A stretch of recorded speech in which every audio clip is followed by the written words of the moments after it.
اللهم صل على سيدنا ومولانا محمد وعلى سيدنا علي وسيدتنا فاطمة وسيدتنا زينب وسيدنا حسن وسيدنا حسين. اعوذ باللہ من الشیطان الرجیم. بسم اللہ الرحمن الرحیم. الحمد للہ رب العالمین والصلاة والسلام علی اشرف الانبیاء والمرسلین واہل بیتہ الطیبین الطاہرین المعصومین. اما بعد. سورہ مبارکہ بقرہ آیت نمبر 194 سے 197، 194 to 197. پروردگار عالم اس صفحے کے آغاز میں اس بات کو ایک مرتبہ پھر واضح کرتا ہے کہ اگرچہ بے شک حرم کی حرمت بھی ہے اور مہینوں کی حرمت بھی ہے. یہ بات پہلے آئی تھی کہ مکہ معظمہ میں خانہ کعبہ کے ارد گرد ایک خاص علاقہ وہ ہے چاروں طرف کہ جس کو حرم سے تعبیر کیا گیا کہ جس کے اندر جنگ کی اجازت نہیں ہے. اسی طریقے سے زمانوں کے اندر 4 مہینے وہ ہیں کہ جن کو محترم مہینے شمار کیا گیا، جن کے اندر محرم، رجب، ذوالقعدہ اور ذی الحجہ شامل ہیں کہ جن میں جنگ حرام قرار دی گئی. مگر یہاں پر سمجھایا جا رہا ہے کہ بے شک یہ حرمتیں ہیں، مگر یہ اسی صورت میں ہے کہ جب سامنے سے بھی ویسا ہی رسپانس ملے. ایسا نہ ہو کہ تمہارے اس احترام کے جذبے کا کوئی اس طرح سے ایکسپلائٹیشن کرے کہ وہ تم پر حملہ آور ہو یہ سمجھ کر کہ یہ حرمت کی وجہ سے جواب نہیں دیں گے.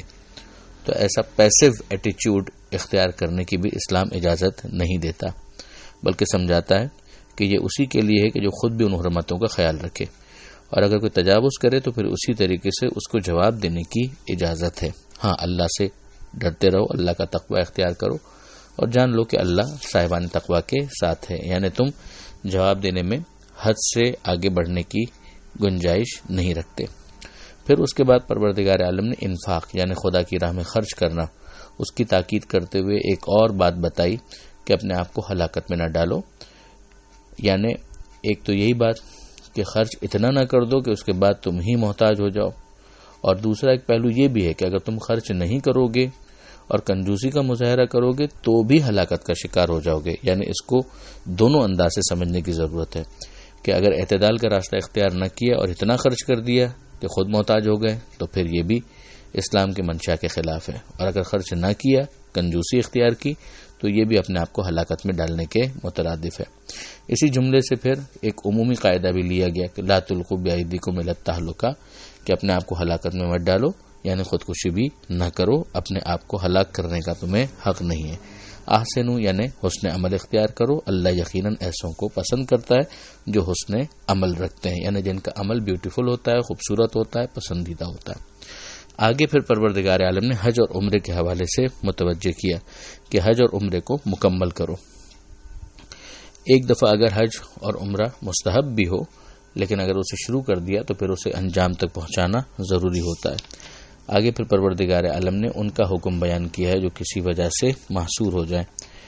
یہ مناسک حج کے اندر اس کی تفصیل دیکھی جا سکتی ہے، مگر بہرحال جتنا یہاں پر بیان کرنا ضروری ہے وہ یہی ہے کہ اگر کوئی اس طرح سے بالکل مجبور ہو جائے، جیسے حدیبیہ کے حوالے سے صلح حدیبیہ کے موقع پر ہوا تھا، تو پھر وہ کیا کرے؟ احرام اس نے پہنا ہوا ہے اور آگے اسے جانے کی اجازت نہیں مل رہی، تو پھر اسے قربانی دے کر وہیں پر احرام سے فارغ ہونا ہے. اور پھر یہ بھی کہا گیا کہ وہ اپنے سروں کو نہیں منڈوا سکتے جب تک کہ قربانی اپنے مقام تک نہ پہنچ جائے.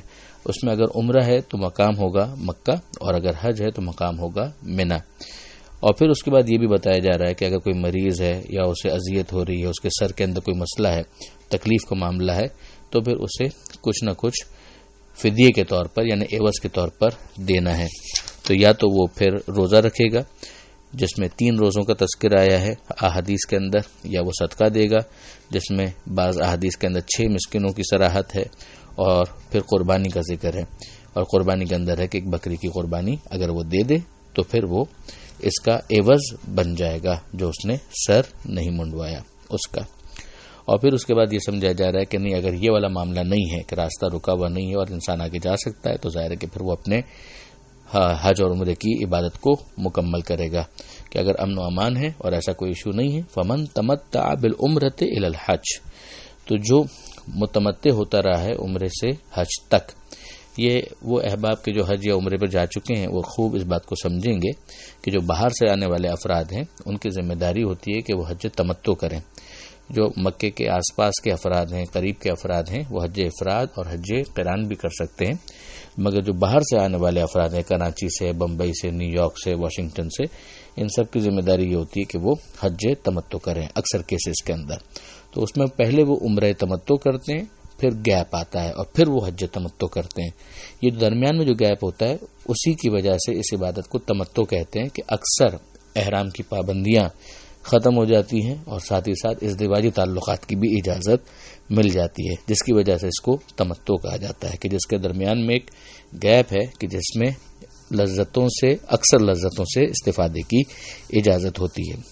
تو پھر یہاں پر کہا جا رہا ہے کہ جو متمتع ہوتا رہا عمرے کے بعد حج تک، تو پھر وہ جو قربانی دے سکے، اور اگر قربانی دینا اس کے لیے ممکن ہی نہیں ہے تو پھر اس کی ذمہ داری ہے کہ 3 روزے رکھے حج کے ایام میں اور بعد میں 7 روزے رکھے کہ جب حجاج پلٹ کر اپنے وطن کو پہنچ جاتے ہیں. اس طرح سے یہ 10 روزے اس حج کی قربانی کا بدل بن جائیں گے. آگے صراحت کی گئی کہ یہ ان کے لیے ہے کہ جو مسجد الحرام کے حوالے سے مسافر شمار نہیں ہوتے، یہیں وہاں کے مقامی شمار ہوتے ہیں. پھر اس کے بعد کہا گیا کہ اللہ کا تقوی اختیار کرو اور جان لو کہ اللہ شدید العقاب ہے. یہیں پر یہ حج تمتع اور عمرہ تمتع کی بحث جو ہے اس کے بارے میں ذہن میں رکھنے کی ضرورت ہے کہ یہ قرآن مجید کے اندر بڑا صریح حکم ہے کہ جس کو ظاہر ہے کہ کسی کو بھی چاہے وہ ظاہری اعتبار سے خلیفہ ہو جائے مگر حرام کرنے کا کوئی اختیار نہیں ہے. اور یہاں پر بھی میں یہی کہوں گا کہ تھوڑے کہے کو زیادہ سمجھیے گا. پھر اس کے بعد جو اگلی آیت ہے اس کے اندر پروردگار عالم نے حج کے حوالے سے مزید کہا کہ الحج جو اشہر معلومات کے حج کے مہینے معین ہیں، یعنی شوال، ذیقعد اور پھر ذی الحج، یہ مہینے ہیں کہ جس میں عمرہ تمتع کیا جاتا ہے اور پھر بالآخر حج تمتع کو انجام دیا جاتا ہے. تو جس کے لیے حج واجب ہو گیا تو پھر اس کی ذمہ داری ہے کہ نہ رفث ہو، نہ فسوق ہو اور نہ ہی جدال ہو. یہ جو احرام کی پابندیاں ہیں ان میں سے 3 کا تذکرہ یہاں پر کر دیا گیا.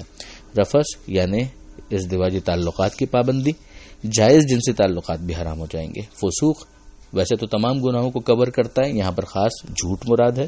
اور جدال ویسے تمام جھگڑوں کو، یہاں پر خاص طور پر قسم کھانا، اللہ کی قسم کھانا اور سچی قسم کھانا بھی حرام ہو جائے گا. جھوٹی قسم کھانا تو ویسے ہی حرام ہوتا ہے. اور پھر یہ کہا گیا کہ جو تم عمل خیر کرتے ہو اللہ اس کو جانتا ہے اور تم اس موقع سے فائدہ اٹھاؤ، یعنی جتنا زیادہ ہو سکے اپنے لیے توشہ آخرت فراہم کرو، زاد راہ فراہم کرو. اور یقیناً بہترین جو زاد راہ ہو سکتا ہے وہ تقوی ہے، اور اللہ کا تقوی اختیار کرو، یعنی مجھ سے ڈرتے رہو اے صاحبان عقل. یعنی اگر انسان اپنی عقل استعمال کرے تو بھی وہ اسی نتیجے پر پہنچے گا. یہاں پر آیت نمبر 197 مکمل ہوتی ہے.